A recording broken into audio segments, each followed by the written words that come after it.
Damn. Crazy, huh? Oh, that's exciting. Yeah, put a smile on your face. So. Yeah.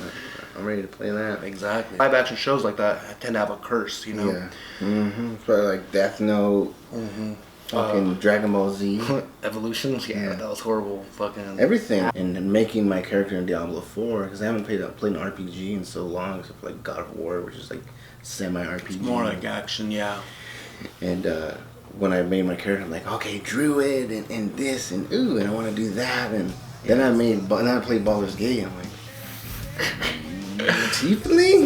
God. Yeah, like you think, okay, finally I got my race, but nope, there's more to that. Yeah.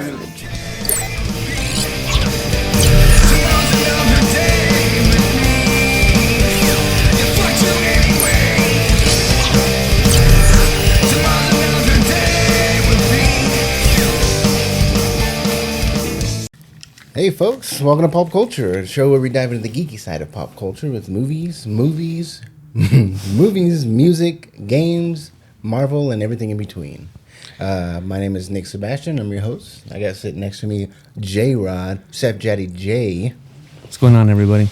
And we do have some somber news to dive into at the start of this episode. Unfortunately, we are going to... This is going to be our last Pulp Culture cast. Mm-hmm. Unfortunately, it's a sad day for Pulp Culture. The ending of a journey. Yeah, the ending of an era, some might say. The reason being, we are going to change our name to the Fandom Project. Hey. This is the first episode of the Fandom Project and the last episode of Pulp Culture. So we hope you guys enjoy. Let's address the elephant in the room. Also, or the elephant that's not in the room, if I can say that. Brando Calrissian is missing today from this cast. Unfortunately, he is feeling a bit under the weather. So we are going strong and trying to save our tears and do this thing right. And wishing him well, too. Wishing him well, yeah. Wishing him well, hoping he makes a speedy recovery there. So we're just going to go right into it and we'll start off with the Fandom Project. All right. First of all, I want to talk about this one game we've been playing. Oh, yeah. It's just a little game. Just came out called Baldurs Gate 3. You might have heard of it. I've been getting a little into it, man. Oh, have you? Oh, I sure have. How far have you? How without spoiling anything for me? How far have you gotten? I am still in the beginning. I actually had to stop playing it because that's a game you got to give your full attention to.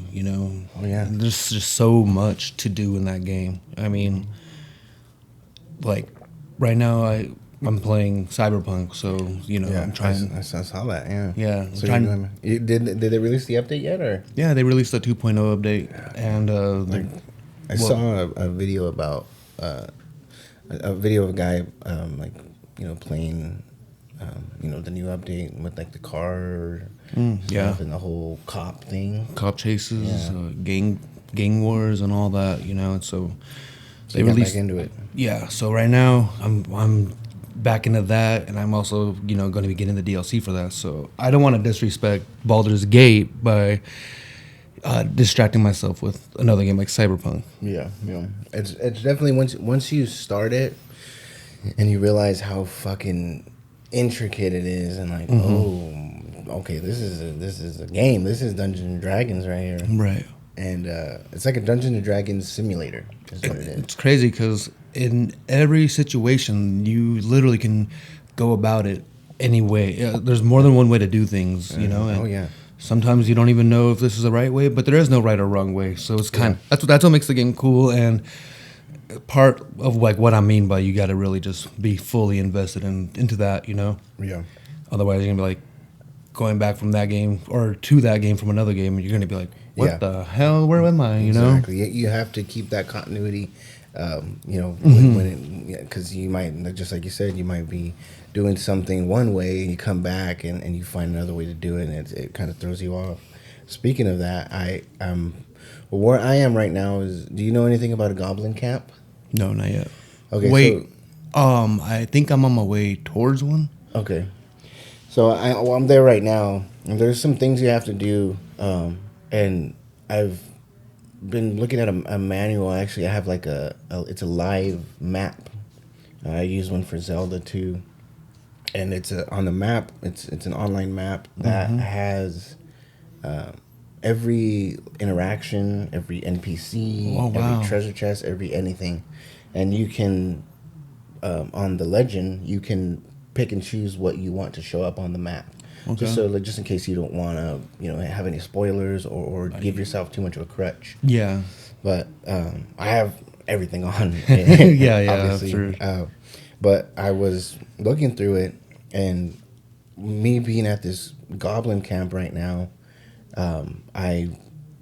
there's a person who I need to find there, who is on that interactive map, and I go to try to find him. And that's how I even found out about the goblin camp being where it was, like through the map. Yeah, one thing I like too about this game is there's no kind of like certain like different RPGs will give you something you press to give you some kind of sense to know where you have to go. And this has nothing like that. You just explored. It's just there's a waypoint. Sometimes it's not even that. It's just a little marker on your map, and you got to go to it, and depending on what mission that you are doing at the time, because no clear objective. It's all about exploration. That's something that I felt for the first time when I played Fallout 3. Never even had an experience with like a Fallout series, and I remember something similar happened where I couldn't find the objective. Like it wasn't on my map, and I think I was just like it wasn't the options. Like I accidentally turned it off or something. Yeah. So in that game, I'm literally exploring, trying to figure out what I'm supposed to do next. And then you happen upon a quest, and sometimes it was a side quest, and others it was the main quest. But I like that feeling though of like you're on your own kind of thing. Yeah, it's not just laid out in front of you. Yeah. It's definitely fun, and it's easier to get to delve into it, with that kind of play style, or them forcing that play style on you, because you want to find shit. You want to like you don't have that sensor or that sensitivity or whatever it is they have in like The Witcher or Batman, or you don't have that button to press to tell you where to go. So you want that. It makes the exploring fun again, rather than just doing it because you're bored or something. It's like there's reason for it. Less linear is the word. It's just not handed to you. Yeah. So I've that's as far as I've gotten as far as Baldur's Gate goes. But just getting there, I feel like was already a quest in itself, dude. Yeah, see, and that's the thing with Baldur's Gate, and like you said, like other games, it doesn't hand you, the quests aren't served in front of you on a platter or whatever, but it also brings back like making sure, like something like saving before you make a decision, because that can alter the whole rest of the game or the next couple of chapters or whatever, Yeah. And it also, it really just brings back that whole RPG feeling back to life, rather than like, certain games, the way that they have you like level up your RPG character, it's not as detailed as it is in Baldur's Gate, where, little things like intelligence, or let's just use saying something like that, for example, can mean so much more in certain situations, Yeah, it kind of gives you... It makes you want to get back or get off of work and figure out what to do in that certain situation, or it's an amazing game, dude. I love it, and this is the first kind of game I've played that is such a true to self RPG. Yeah, and like a good counter example of like games that kind of strayed away from the main RPG element was Fallout 4, where you can level up certain parts of your character, and really all it did was when you're talking to somebody and they have, let's say, you can ask them a certain thing if you have a certain enough intelligence, right? And the part where it falls flat is no matter if you have the intelligence to ask a certain question or not, the outcome of the conversation is always the same. So there's really no point of having that extra bonus, or putting that effort in, or to leveling up your character in that area. Yeah. It reminds me of well, it doesn't remind me of, but when I play that and Diablo 4, two games I've been playing recently, you can very clearly see what Blizzard put into, because both of these. Well, I don't know how long Larian Studios has been doing their thing. I mean, I know there's obviously 1 and 2 of Baldur's Gate, but I don't know what else they've made. But yeah, I'm not too sure either. What else they're known for?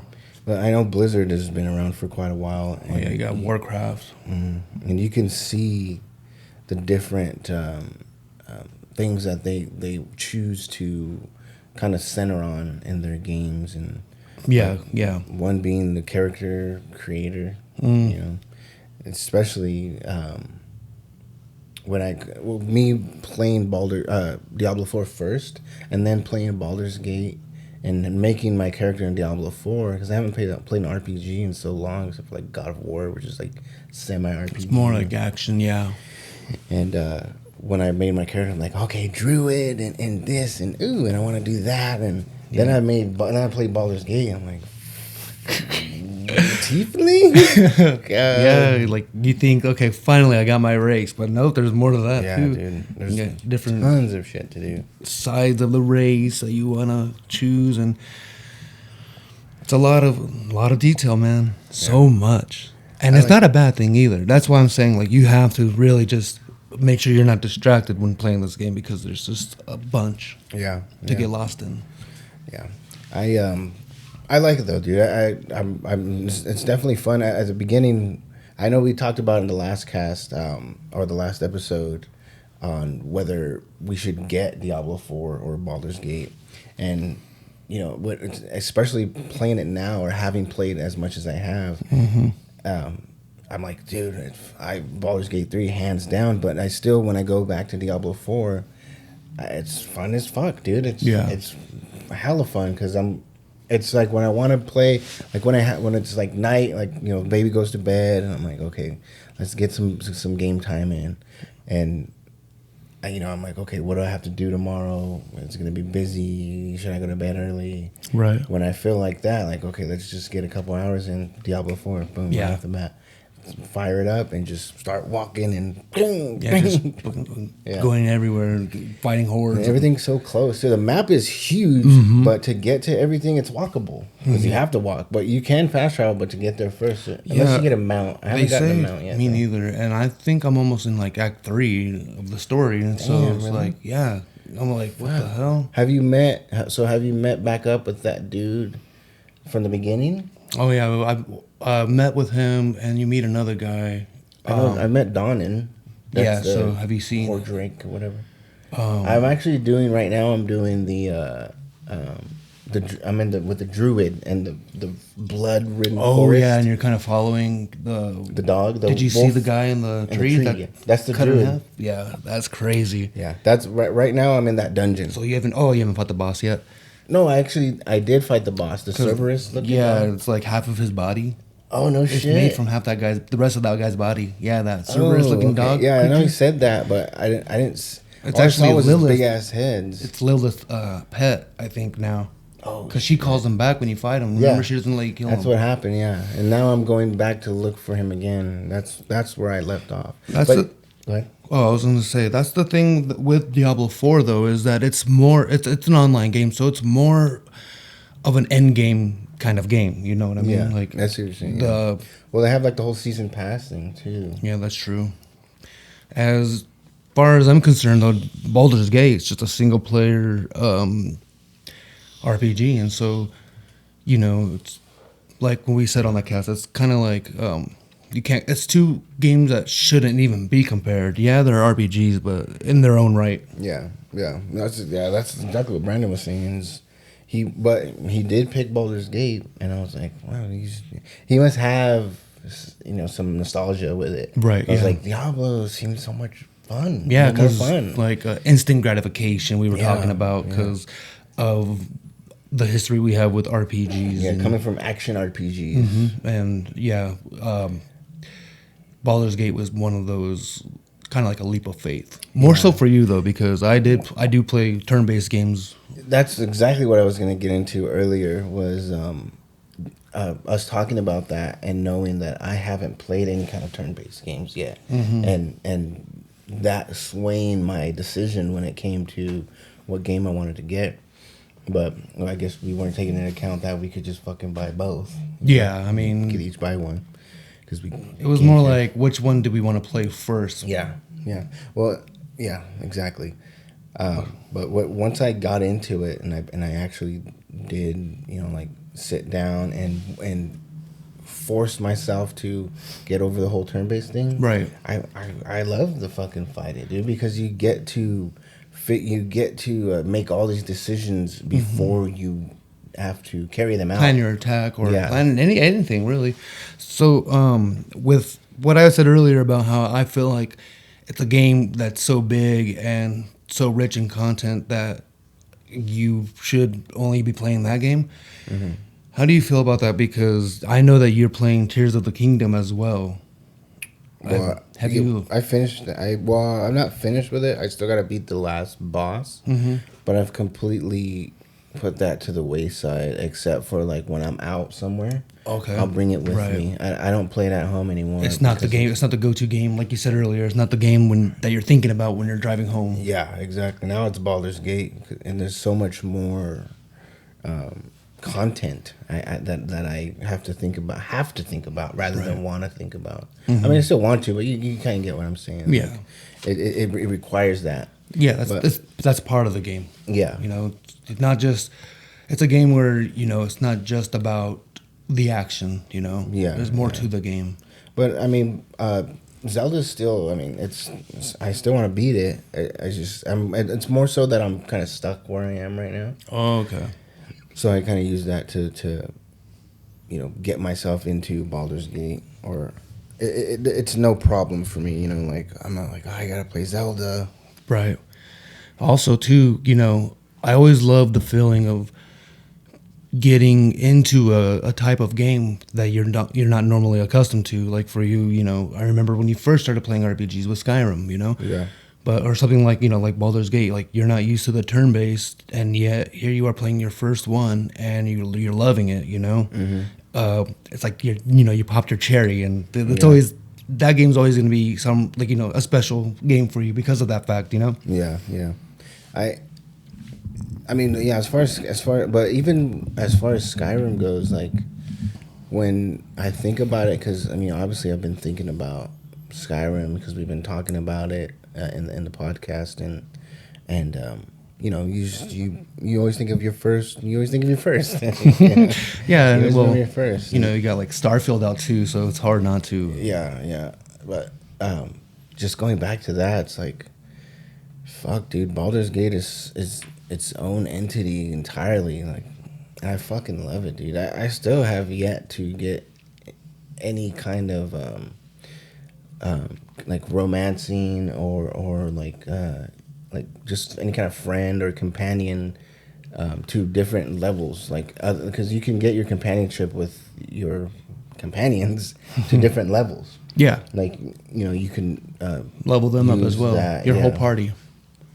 But just dialogue though, like you can use the dialogue to sway your combat as well as their decisions. Like if they like something that you say. Yeah, exactly. Also, like I was saying earlier, it's not just a game where the action is, the key or, fun of the game. Everything is from dialogue.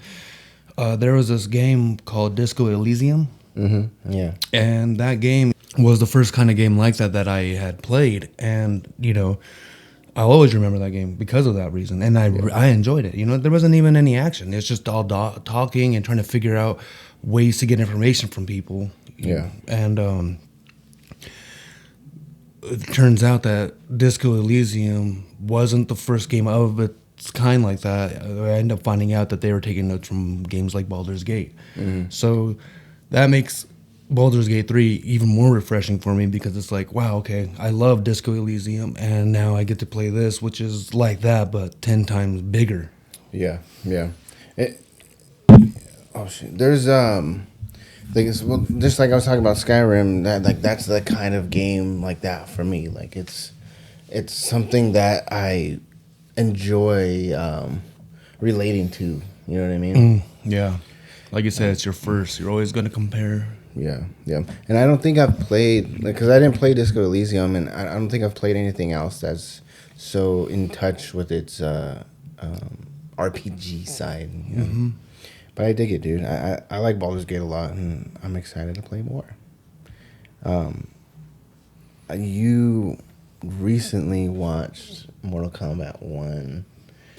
Oh, the yeah. movie. It really is a movie, man. You know, with fighting games in general lately, or as of, the last few years for me, they're fun. I love them, but they're not really, in my opinion, worth the $70 price tag because, it's just me and my brother, and, we don't have like those tournaments that we used to have when we were all younger, So these fighting games are fun, but they kind of lose their spark after a while. So yeah.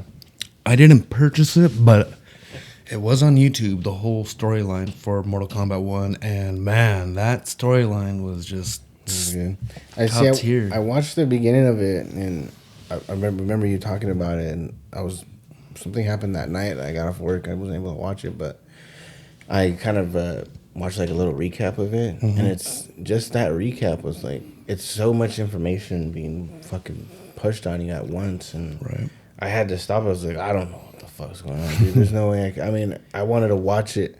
Part of the reason was because I wanted to go back and watch the whole fucking thing.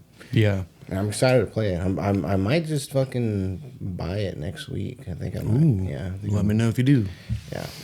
So, what did you think about the movie? No, it was good, dude. It was so in the last couple of games, you can tell where NetherRealm Studio was kind of going with their straying away from the arcade mode and going more for a story type, way of having the fighting game.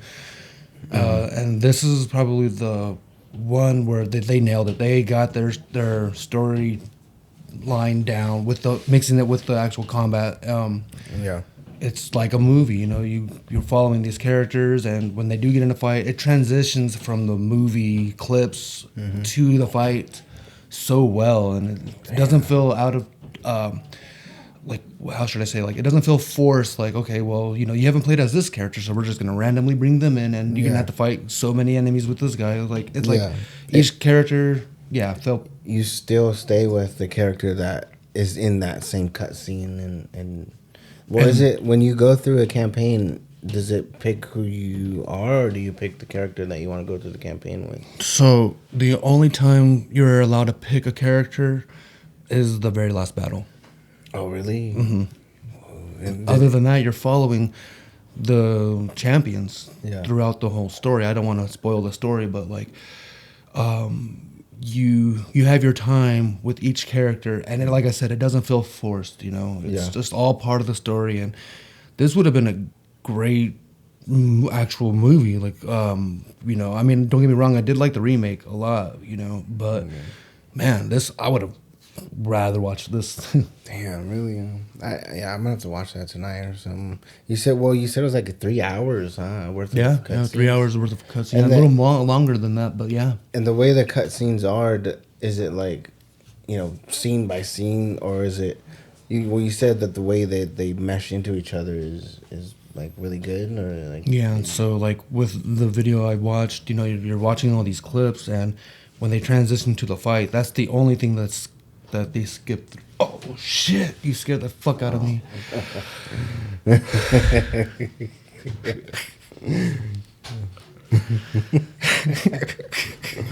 All right. So the only thing they skip are the fights. Like, it'll show the fight start. You fight them or whatever, and then it'll fade to black, and it'll come back, and they'll have specific dialogue that they say after the fight that applies to the actual story too. So it's not just like a like a random phrase that the characters themselves say when they're playing online or whatever. Yeah, I see what you're saying. That's exciting. It's definitely more exciting to play it and know that I'm still gonna enjoy it because then I get to fight the fights myself. Yeah, exactly. Don't get me. Or I caught myself many times like ready to whoop some ass, and it's like, oh, I can't do it. God damn it. Do they show the fights too in that whatever clips you were watching, or? Well, like I said earlier, they'll start showing the fights and then they'll fade, and then when it fades back to or when it'll skip the majority of the fight, but you watch the beginning and you watch the end of the fight. Oh, cool. So in some of the fights, you actually see a little bit longer than other fights, you know. Yeah. Cool. Yeah. And also, it makes the whole cameo thing. It makes it make more sense in the story mode, because I remember when the game was being released and they announced the whole cameo thing going on, where you can have your backup fighter, not necessarily backup fighter, but like someone that helps you out. Yeah. I always felt like that was kind of random. Like, why would I have like Sonya Blade or somebody random helping me in the fights? I thought it was kind of like came out of left field, but watching the story, it makes a lot more sense why they have the whole cameo thing, and it totally works. Yeah, because especially with the like the trailers and stuff, how they show Sindel. Did you see her little featurette? They did a featurette with Sindel, and Motaro was in the back. Yeah. And like after they do a fight, they're like, "Who?" Oh like, yeah. I'm like, I mean, it looks cool to have them come in and kick some ass and do combos with them. Right. But the whole animation afterwards is like they're just in the back, like. And so, like in the story, there will be a situation where I'll be vague, but like let's say that you're Scorpion and Sub-Zero, and you're fighting these dudes or whatever, and shit's going on, and then you meet the enemy you're supposed to fight, and so you walk up to him, and then like Sub-Zero's right behind you. Yeah. It fits the story. It's part of the story. Like, oh, okay, I see what's going on here and why they have it. Yeah. I like it. I like that how they tackled Mortal Kombat 1 at the Realm Studios, because I wasn't sure if they would do like shot for shot in a sense remake of The Mortal original. Kombat 1. But it's a nice breath of fresh air for sure. Yeah. How it's like a reimagining. Yeah, exactly. Yeah, it's not a remaster, but it's a reimagining. You're right. That's exactly what it is. Just go with it. Just agree. You wanted to talk about Cyberpunk, the Edge Runner thing. Oh, Go ahead. I'll say what I was gonna say afterwards. But. no, I was just gonna mention, with Baldur's Gate 3, I was talking a bit about Cyberpunk. Yeah. And just that, I'm loving the 2.0 update. The actual DLC hasn't come out yet. Yeah. But there is, along with a whole reconstruction of the level up system. Mm-hmm.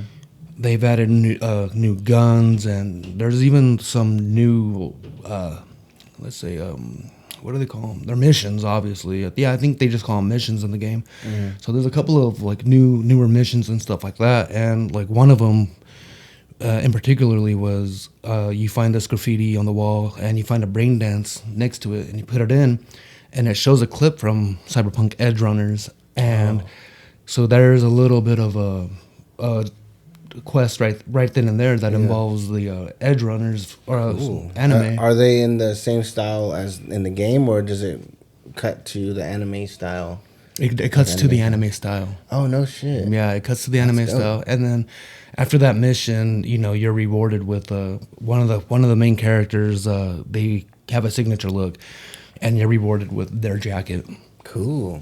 Mm-hmm. So there's a lot of fresh things to go into that it hadn't went into the 2.0 patch, and also it was recommended too that you should, if you're going to plan on buying the DLC and playing it, it's recommended that you just start a new character and get used to all the new things that they've added to the game. And honestly, just playing it now, I played it a couple times, and I just noticed in general, like just walking down the street, like how the AIs work, and even like the cops and stuff now, it's everything's it's a little more GTA-ish. 'Cause I know like that- I would say like things matter a bit more. You know, you can't just Yeah. go around hijacking cars without any, you know. I noticed just like you said, I noticed that when I play Cyberpunk as opposed to GTA, I mean, it's two completely different studios, but you're still doing the same. It's the same concept, you know what I mean? And when I go through and like shoot a fucking cop or hijack a car, all I have is a little drone that's like, just cap him and just keep doing it, Right. you know? So it's cool to see like actual cops like forming plans to get you and spike stripping you and all this shit. So it definitely adds another aspect of the game. Yeah, it's just another DLC.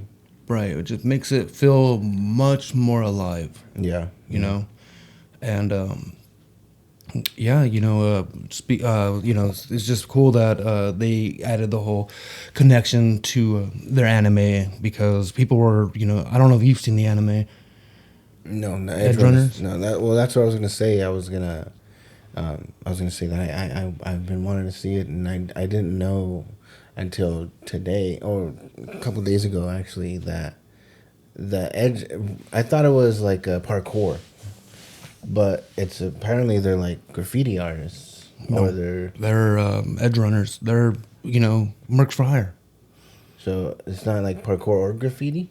No, dude, they're straight. Like, that's the thing with Cyberpunk. That whole like world's like people aspire to be these, you know, like guns for hire. They want to be known for, Yeah. you know, that's It's like that's, V. Yeah, exactly. You know, it's the whole lifestyle. You know, and the main character David, I think it's David Martinez or David Hernandez. I forget. He's Mexican though, but it's about him. He's a kid in high school, and you know he has, you know, he starts small. You know, he's only doing real little things that his mom doesn't like it. You know, Yeah. and it's just about his journey to he finds a crew, gets with the crew, and you just see him getting from being like the new guy to the group to coming up to being the leader of the group, and to the point where he gets so obsessed with like modding himself and all that, and you know the whole cyber psychosis thing is a big part of the story, and it's a big part of the whole game, really. Yeah, it's actually it takes well. First of all, that whole I watched like a little YouTube video on like a almost like a recap. Well, not I didn't want to spoil it, so it was just kind of like a reaction to before it came out, and I'm assuming that's why they didn't really know what was going on. But apparently there's some kind of, just like you were saying right now, there's like some graffiti on a wall. Maybe that's kind of what they're referring to, but. The cyber psychosis thing, I know I heard that they were gonna make that a little more into the forefront as far as Phantom Liberty goes. And it's already in with the 2.0 patch. Oh, so it is? like right now, as I mod my you know, my V, there's like a bar, and within that bar it'll show you like from level like 15 to level 20, whatever, it's like little gauges, and you can mod yourself, and the bar will go up to a certain point, you know, and you can only do so much modding to your body that you know, otherwise, you know, you get cyber psychosis. But you know, the more you level up, the higher the bar raises. I guess the actual bar itself. Yeah, like allowing the ceiling. the cap, allowing you to be able to mod more. So that also helps out with the RPG aspect of the game, you know, where like before the patch, you can just get modded the fuck up, you know, and you could be a low level and still, as long as you have the eddies for it, you can get whatever you can done to you, and without even having to worry about cyber psychosis or anything.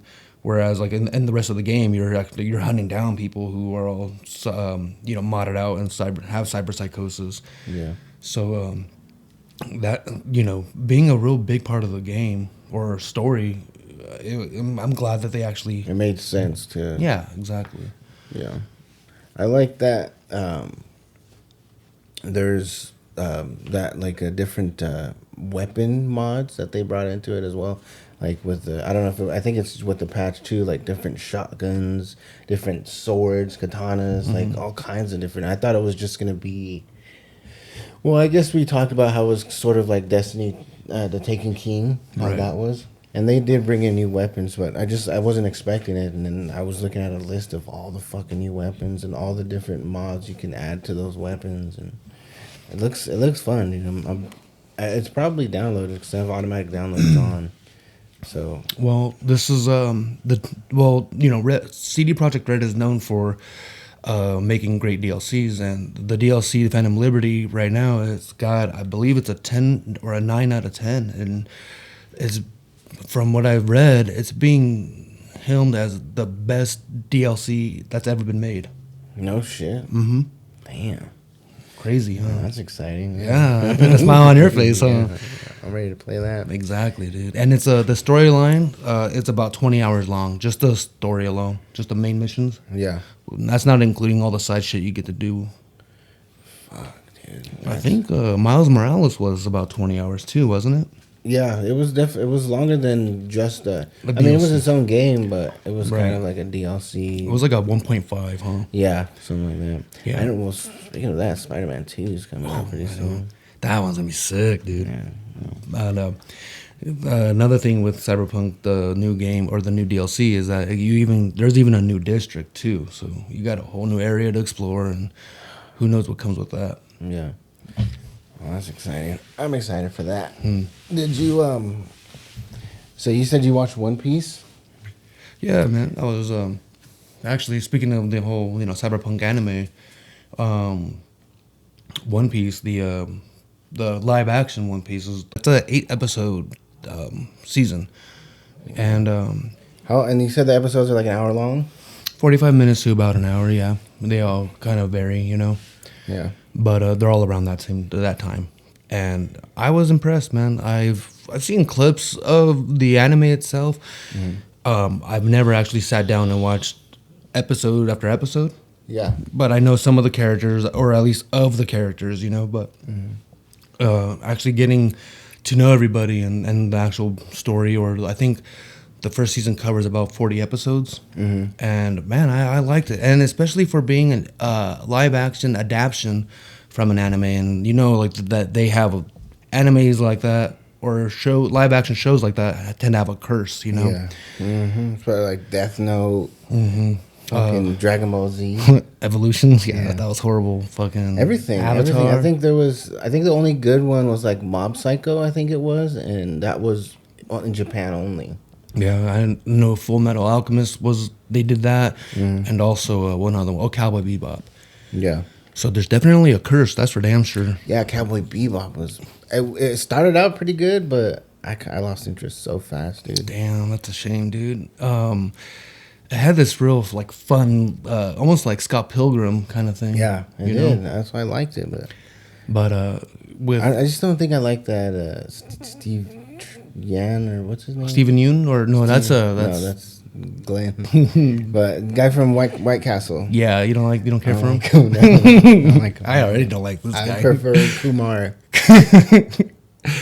So with One Piece, when it came out, I was still surprised to see that with these, it still had some of the same kind of like feeling as these other anime live action adaptations, because it has this real cosplay type of look to it, Yeah. And I mean, I know it's One Piece, and I would think that when making an anime live action adaptation, that you'd probably want to be more like realistic, like more human, I guess you can say. But Yeah. And that's kind of what they go for in One Piece. Oh no, they don't, dude. And that's what surprised me. Yeah. And so, like, you can see the whole like cosplay, like it's got the bright colors of the characters' hair, and they really do make it look like the cartoon characters, Yeah. And that being said, it still was really good, man. Like I thought that maybe that might be a little bit of a cheesy take on it, Yeah. But no, the story was entertaining. But the action sequences were cool. The characters are just, But how about the devil fruits when they eat them? How did the devil fruits look? I guess you Is it can. a little cheesy? No, No? they don't look cheesy. No, It looks like a fruit. kind of looks like a fruit, but I mean, like it's probably the most like normal, realistic looking thing in the show. Oh damn! But how about the guy with the swordfish guy? What's his name? Oh, Arlong, he is badass, dude. But he doesn't look cheesy. Because I know the picture I saw. Some of them do. Some of the fishmen they do look a little bit cheesy, but it works. That's kind of what I'm trying to say is that with all that cheesiness, they found a way to make it work and be good. Well, even anime, just the animated animes are kind of cheesy too. Dude. That is traditional anime, right? And I remember watching the Full Metal Alchemist adaptation.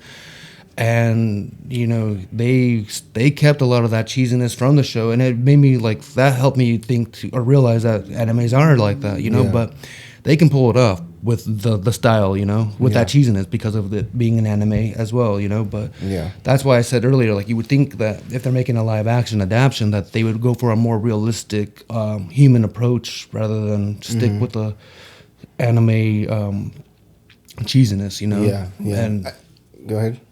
But that's also another reason why people say that those don't work, because it doesn't transition well, you know. Yeah.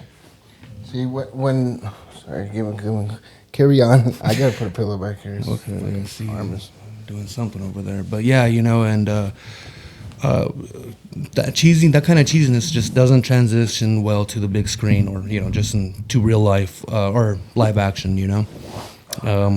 But One Piece managed to do it, and I'm looking forward to seeing how far the series goes, because I'm pretty sure the anime is still going on too. Yeah. What I was gonna say was when it comes to like the whole live action thing.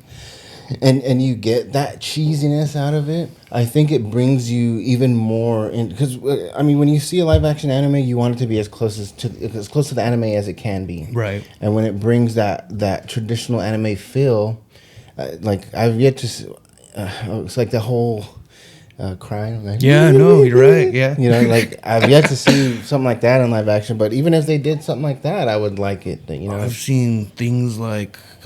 I think the one that sticks out the most is the Full Metal Alchemist, when, like, with the big emotions, you know, like the just like it's just like or laughing, like oh man, it's not really to me that takes me out of it though, because it's like, but it's got to be kind of CGI'd, like it can't be a human person like me or you, like you or me, a human doing that, like, you know, someone trying to mimic those actions, you know what I mean? Right. Kind of like when you see a girl, like in like the whole girl, huh? Like that whole ahegao type stuff. It's like when girls are like going, oh like, yeah, and they're, I hate that. Yeah, that's corny, dude. Like, it is. But if it was in if it was in a hentai, a live action hentai, then and it was kind of CGI'd with their eyes got a little bigger, and then you'd be more into it, you know? Yeah, but I see what you're saying. Yeah, I feel like human. It's not human, you know. It's animated, so it's like the reason why the our animes are doing that is to usually to bring out a certain emotion, like when like someone, like let's say in an anime they get all red or whatever, it's because they're blushing, and you can't really show that in a live action movie, you know, and if they try to, it's just like you're trying too hard, and it just doesn't. The reason why animes are doing it are so that they can get a human connection with the viewers, you know. Yeah. That's why it also doesn't transition well to live action. Yeah. Well, I'm probably gonna start it tomorrow for sure, because I'm excited to see it. Like I said, I've everything I've seen about it is good. It's like it's a hot commodity right now. Like everyone fucking loves it. So I mostly want you to watch it soon, because I don't want you to keep hearing good things and start, slowly your expectations are just getting bigger before, it's too late, I mean, yeah. As of right now, I kind of I'm expecting it. I'm not expecting it to be super like extremely good, and I can kind of feel that switch when it switches when it comes to stuff that's like overinflated or Right. After a while I can feel it, like, you know what, dude, I'm just not gonna see it until I give myself some time. You know what I mean? But as of right now, it's not like that. No. I'll tell you though, I might, some of the viewers might be mad at me for saying this, but I definitely enjoyed it than I'm enjoying Ahsoka. I'm enjoying it more. Yeah, I'm enjoying One Piece, or I enjoyed One Piece more than I'm enjoying Ahsoka right now. Well, I feel like Star Wars fandom in general right now is kind of bland. I'm feeling like that with Star Wars and Marvel. Yeah, Marvel too, dude. Like, just I feel like there's these movies. People are expecting a lot of things from these studios, from Disney, and those things aren't coming out until later. Well, for Marvel at least. I don't know if there's anything that we're waiting on for Star Wars, but I think Ahsoka was the last big thing, or like The Mandalorian, the next season of The Mandalorian, or Book of Boba Fett, or stuff like that. Right. I think those things made such an impact that people are now wanting those next seasons, and they're dropping. What was the last one they dropped? Not Rogue One, but Andor. Andor, yeah. I heard good things about Andor. Yeah, and Ahsoka, and it's not The Mandalorian. It's not, Book of Boba Fett, which is The Mandalorian, pretty much. Then that's another thing too. I was talking to one of my coworkers about the whole bland that you were saying earlier. It's like it's like that phrase. Too much of a good thing can be a bad thing. And it kind of like takes away the specialness that these movies or IPs have. When you have so much of it, it's not like as big of a deal anymore. Yeah. Well, I am excited to like that better than Ahsoka, because as of right now, Ahsoka is not doing me any justice. Oh, I mean, I do enjoy it, but I feel more comfortable to say that now that Brando's sorry, Brando, but I don't like it. I enjoy it, but like I said, it's just part of the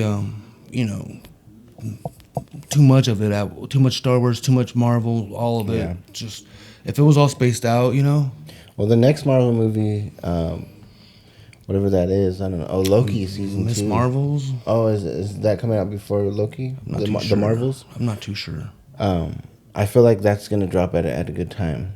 If it's the Marvels before that, I feel like it's gonna be taken in well, because it's been a while since the last movie, but it's still the Marvels. Yeah, I'm not. It's the thing with me right now is I don't find myself excited for any of the movies coming up. Well, I don't know if it's because there's so much already that has come out, or or it's just that the movie, or I'm growing up. I don't know, man. It's just like I remember. I think maybe Guardians was probably the last, even though that was probably one of the last ones that did come out. But that was like one of the last movies I was looking forward to seeing. That was Marvel. Yeah. I know they got these the Secret Wars coming out, Armor Wars, all these things, but I don't find myself as excited as I was when like Infinity War. Yeah, exactly. During the Thanos saga, Yeah. That was after that. It really did kind of go down, Yeah, and I'm hoping they kind of like shock me. They come back and they're like when Secret Wars comes out, or even Loki. Like you're like, oh shit, and like, did you see that fucking episode, or did you see that? Yeah, I missed that kind of that. Speaking of, did you see that? You saw Mutant Mayhem? TMNT. I did. So, what'd you think of it? Did you see that? Did you like it? It was a good amount of fun. Yeah. It was a good, fun movie. See, Ice Cube being Superfly, I think it made it that much better for me. Yeah, I definitely agree with that. I think Ice Cube and Seth Rogen. Seth, But you say you like Jackie Chan. Jackie Chan, for me, he stole the show. Yeah. I thought the way he did his character, the way they took Master Splinter and turned him more into a dad role, it was really, really well done. And with Jackie Chan's accent, it was just perfect. You ratted me out. Don't say that word. You don't say that word here. You don't use your word like that. Yeah, But I liked it. I saw it with my wife and my kid, and she brought her little date or whatever. oh yeah. And they sat in front of us, and me and my wife sat back. But I liked it, dude. Like, well, I fell asleep, but I still liked it. Like, it was still good. Like, it wasn't. I didn't fall asleep because it was boring. I was just tired. And when I woke up, I was able to get right back into it. Like, it's nothing that's too like dramatic or it was a good Straight to the point. yeah. And I like that. It was like it wasn't even that long of a movie. It was like an hour 30. Yeah. And yeah, I think it had real good pacing, and even the way it looked. Yeah, it was really good. The animation is different. So it's not like Spider-Man. It's completely different. And that the girl April O'Neil? That's I think it's pronounced Ayo Edebiri. That's the girl from The Bear, right? The Bear, yeah. I could tell, dude. I wanted to look it up when I was watching the movie, but I was watching it from my phone. Yeah, that was good. That was good. Well, what we're gonna do right now is we're gonna take a break, quick minute break, couple minute, whatever, and we're gonna come back and we're gonna react to Godzilla -1, the new trailer that dropped last week, couple weeks ago. We still haven't watched it, so we're gonna watch it here live with you guys. Yeah. We'll be back in a second. See you guys. Hey, folks, we're back. We're gonna get into the Godzilla -1 trailer, and we might just end it there. We decided that not having our buddy Brandon here is just too much for us to try to handle Trying these. to keep a straight face for that, you know. Yeah. We so what we are going to do is we are going to save the news for Brandon. And that's the way we're gonna do it. So we're gonna get into the Godzilla -1 trailer. You guys can watch that with us right here, or maybe right here, right in the middle of us. I like that. And we'll give you a little outro, a little call to action, and let you guys know about some cool things we got coming up for you guys. All right. So let's get right into that. Let's get right on into that. So this is like not related to King of the Monsters and all that. Yeah, this isn't related to Godzilla versus Kong or even the old school Godzilla ones from Japan. Well, it's all from Japan, but I think it's what it is they're doing the same, because when like a fun fact, I found out about this from another podcast I watched, last podcast on the left, shout out. I heard that, or they told me that when Godzilla was made was right after World War II, and they were still testing nuclear weapons. Right. And those tests were like impacting Japan in certain places because they were testing off of the coast of Japan.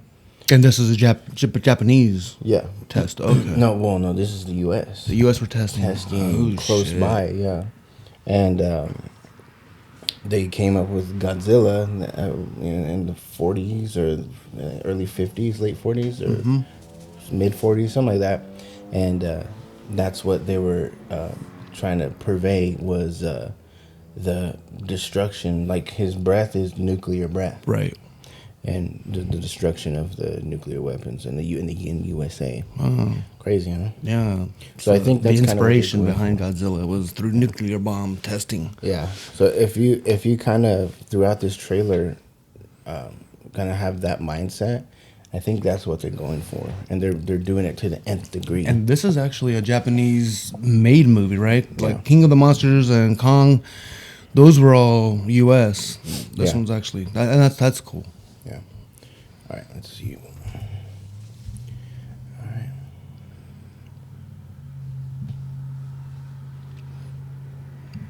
All right, let's watch this son of a bitch.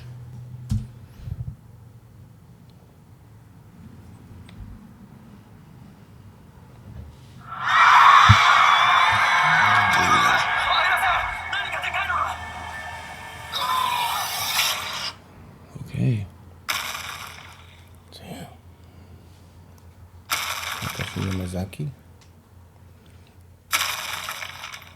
あれがゴジラ Damn.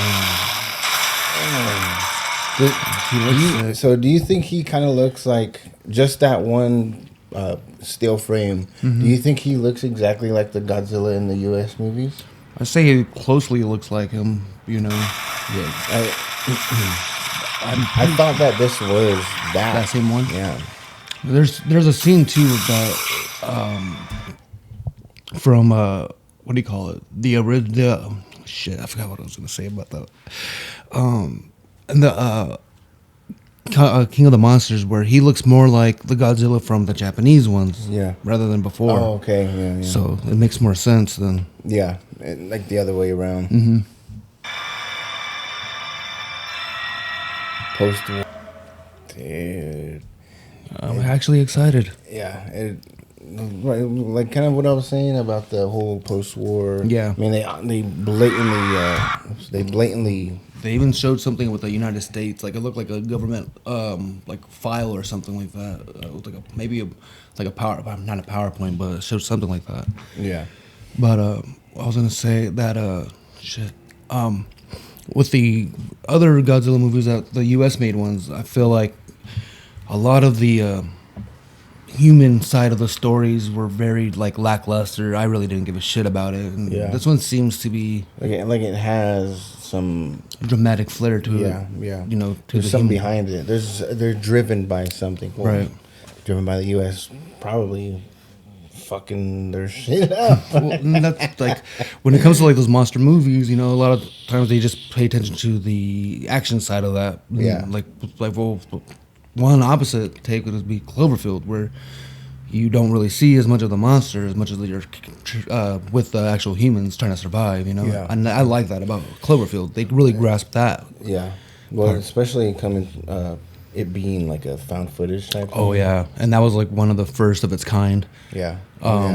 Yeah. The newer Godzilla movies is I didn't really care for the humans and that, and it almost seemed like they were trying to, what do you call it, make Godzilla more of like a anti-hero rather than like a threat, or whereas this one, it looks like he's the, I guess you could say, the bad guy or whatever. Yeah. You know. Yeah. Oh, I feel like it's more like he doesn't mean to be the bad guy, but they did something which was probably the nuclear testing. I think that's in the original Godzilla. That's what woke him up, was the nuclear testing. Nuclear testing. And he, rose from in the water or in the ocean. So it cracked something, or I don't know what the fuck it was, but that's what kind of jump started it or kick started it. And that was another thing too. I don't know. I'm not familiar with. Maybe you viewers are. You guys can comment down below. But the original Japanese Godzilla, was it just him as the bad guy or the protagonist, I guess, or was there something else that they had to fight with, or like in the later Japanese films he has like Ghidorah and. I think it was more like the anti-hero thing. I'm not completely sure, so definitely someone find those comments and let us know. I know someone knows, but as far as I figure, it's Godzilla awakening, or waking up, and he's waking up because these monsters are ravaging Japan. They're like fucking shit up, and he wakes up because he's mad. He's like, damn, I'm tired. Yeah. Shut up. Knock some monsters out. Go back to bed. Call it a day. Oh, Godzilla. I'm gonna get us flagged.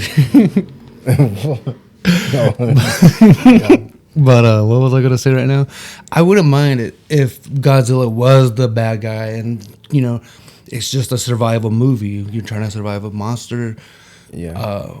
I'd rather it go that way, be a bit more dark, rather than kind of like sympathize with him. Like, no, man, this is a giant fucking monster destroying our country. Yeah. And then go from there. Yeah. Yeah. Well, that was a good trailer. I think it was. I don't want to say it was too short, but I want it to be longer. But it's just like you said, just like with Rebel Moon. It's these trailers are coming out recently that are not giving everything in one 2-minute trailer, 2-minute, 3-minute trailer. You're not watching the movie in a 2-minute. Yeah, exactly. Which is good. Finally, they're starting to. Mm-hmm. And I don't know if I'm assuming this was just a teaser. So yeah, exactly. People forget that sometimes, like what the whole idea of a teaser trailer is. Yeah, exactly. And it's in the title. Mm-hmm. Yep. So we're gonna skip the news for this one, like we said, but I do have some news for the podcast, some podcast news. Oh, okay.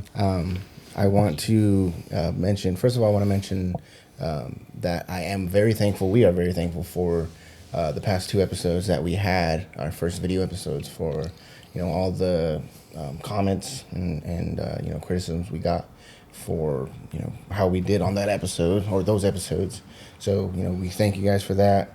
Obviously, for this podcast, for this episode, like and subscribe, leave comments. If you enjoyed, what we went over. I know this was just a 2-man cast, but let us know how we did. And if you like it, let us know if maybe you want us to fucking switch off every now and then. Give me a break. Anyways, I do want to mention that we are doing some new content for you guys. We're going to now implement something called Hot Takes and Screen Bites, which is a short form type of content. It's more like within the frame of 15 to 20 minute episodes. It's going to be like informative, but kind of more fun with news as well. So we're gonna split off Brews with the News, or now Hot Takes, and we're gonna give that its own episode and kind of do everything, maybe do some trivia and the 20 questions that we were trying to implement into the main cast, and just do everything that's like kind of should be done a lot faster, Like straight to the point. Yeah, it's gonna be, I'm sure you guys know of like the typical YouTube 15-minute episodes, like that short form type shit. So we're gonna get that going for you guys hopefully on Mondays.